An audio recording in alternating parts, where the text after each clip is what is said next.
Chamo já o Eric Rego, diretor da Excelência Energética. Deixa eu passar para você.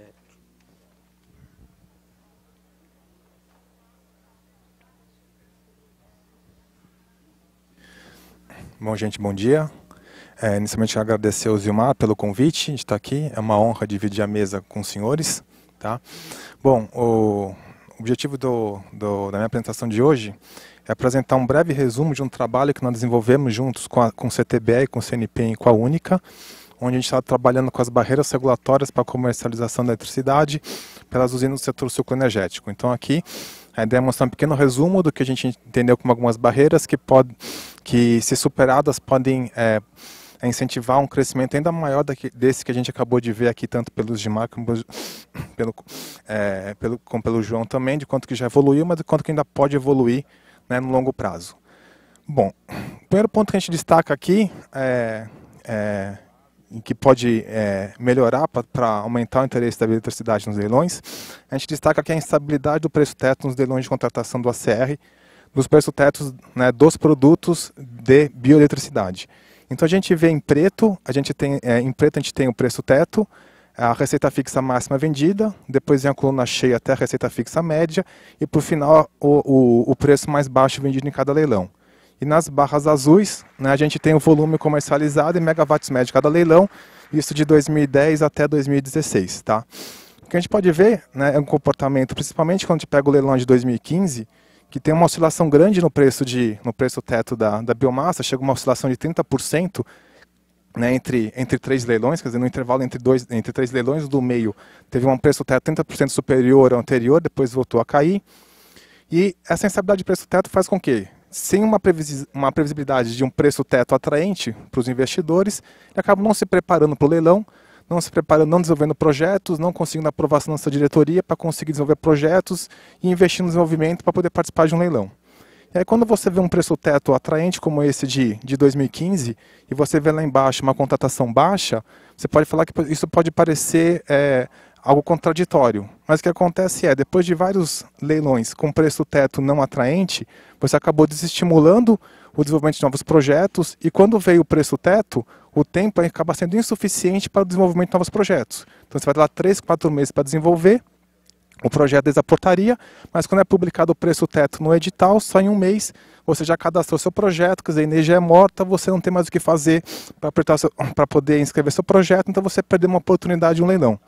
Então o que a gente propõe aqui é que o preço teto de um leilão ele seja 1 mais X do preço médio de comercialização do leilão anterior, sendo esse X definido em decreto, por exemplo, onde você vai dar uma previsibilidade para o setor. Então acabou um leilão, eu sei o preço médio, aplico esse X, digamos, de um X meio, eu já sei que o próximo leilão, o preço teto vai ser 1,5 do preço médio desse leilão anterior, ou 1,3, qualquer X que seja.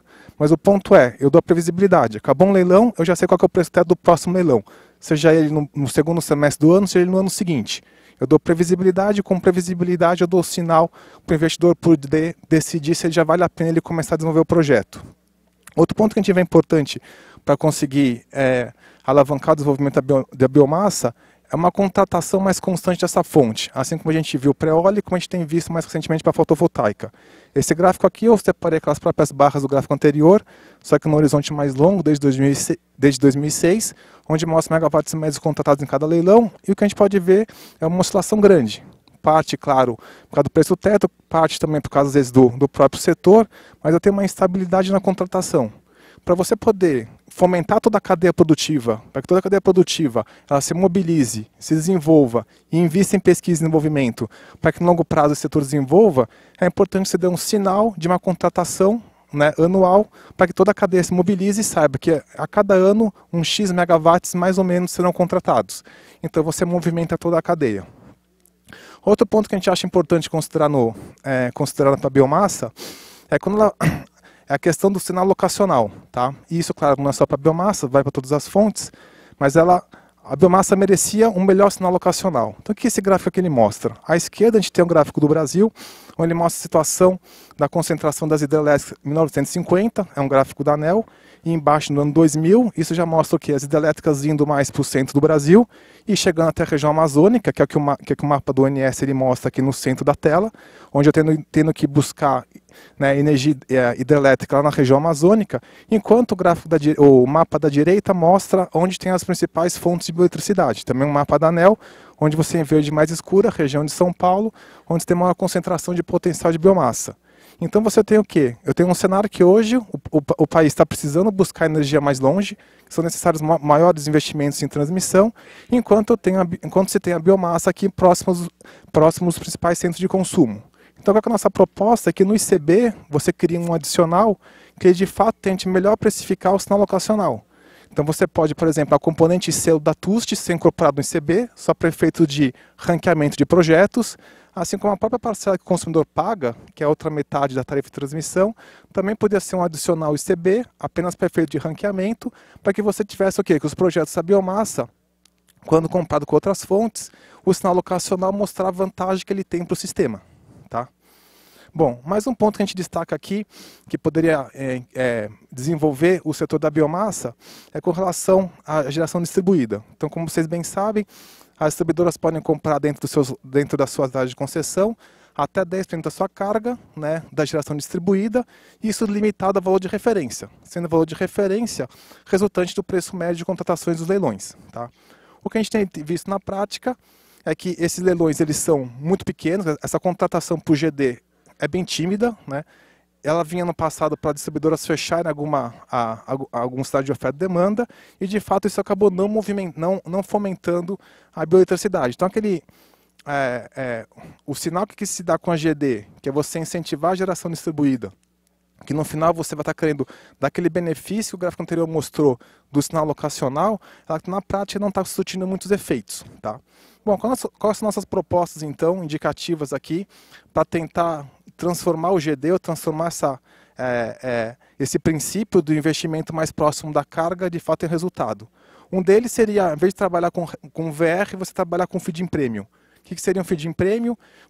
Você bota atributos de mercado com